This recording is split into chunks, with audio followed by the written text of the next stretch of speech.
Does buying a property within 1 km of a top primary school lead to higher profits? I've seen quite a few younger resale condos 1 km from a good primary school that have appreciated by more than 300k within 3 years. And they all have something in common.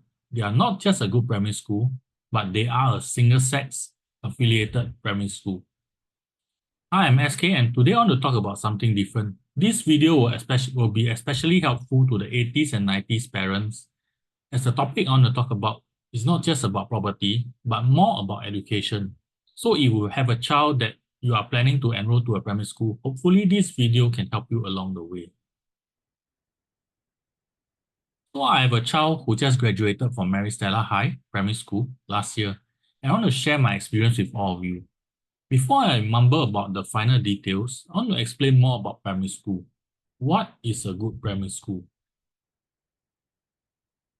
So if you are born in the 80s or 90s, right, primary school used to have rankings, but MOE have already abolished them. So technically all primary schools are the same. To differentiate what is a good primary school, to me there are three ways. So the first way is that MOE has a gifted education program, where the program is catered for intellectually gifted students. So you can read up the write-up from MOE over here. There are a number of them. So second way is SAP school. So what is SAP? Special Assistance Program is actually a long-term scheme to preserve the Chinese stream schools to develop effectively bilingual students who were inculcated with traditional Chinese values, meaning most of them will be taught higher Chinese. So in a way, this also means that they are more academically trained. So the last way is affiliation. So what do I mean by affiliation, right? Is from an affiliated primary school to a good secondary school. Because I've talked to a lot of people around, and a lot of them don't understand what is affiliation. So because for secondary schools, there are no more ranking as well. So to differentiate what is a good secondary school, right, is via cutoff points. So say for example, RI. So RI Raffles Institution, their cutoff points is 4 to 6. Naturally, this means that only students who have scored extremely well will get a chance to go into the school. So coming back to the topic, right, some primary schools are affiliated to certain secondary schools. So this means that the primary school students who are affiliated will have a higher threshold to get into the secondary school. For example, you can see over here, Catholic High, for non-affiliated primary school students who wants to apply to the secondary school, right, the cutoff point is 9 points.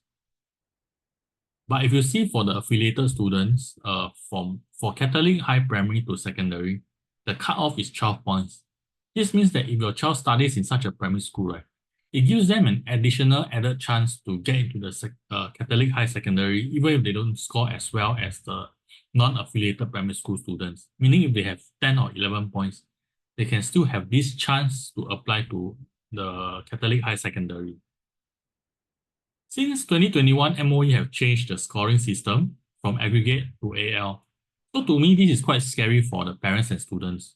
Although streamlining into AL means that more students will have an opportunity to get into a better secondary school, this also means that there's a higher chance you get to miss out as well.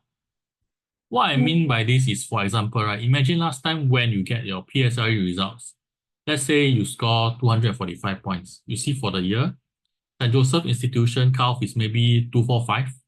Then Mary Stella is, for example, 240 points. So you select your primary school according to the cutoff points for the previous year. So these cutoff points will change every year depending on the cohort, but you will not differ too much. Like after applying, right, for example, a lot of people apply for Mary Stella. So the cutoff point for that year, instead of 240, it became 242. But with AL, because the points are much lesser, so this means that there is a higher chance you cannot get into the school. So I take, for example, like last year, 2023, the cutoff for Mary Stella is 14 points for non-affiliated student.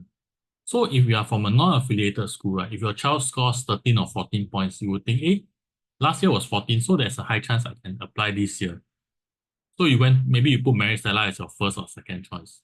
But the scary thing, right, is that because there are a lot of students who apply for Mary Stella High. So this year, right, the cutoff points, instead of 14, it dropped to 12 points, means it dropped by 2 points. So this also means that there are students who scored 11 or 12 who couldn't get in. This means that if your son is who maybe he get 13 or 14 points, right? They will have wasted one chance applying for Mary Stella High if they are not affiliated.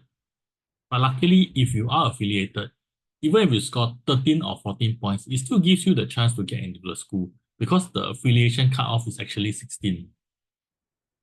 Of course, as a parent, some of us wouldn't want to force our child into an environment that is academically competitive if it's not good academically. But applying to an affiliated primary school gives you an insurance and the option to enter a better secondary school should he decide to. Of course, he have to decide whether does he want to be a big fish in a small pond or a small fish in a big pond. Um, so small fish in a big pond means that he can be very stressed and he always have to catch up to his peers, and he might not be able to take it up mentally. Like the recent Channel 8 show Born to Shine, I think it's a very interesting show because it touches on primary school PSLE. Like if you see Andy Chen, he's always pushing his son very hard. So when you push your son too hard on everything, right, you will have a negative impact on his studies. But the thing is that for parents who are into all these things, right, when they research, they will realize the beauty of an affiliated primary school.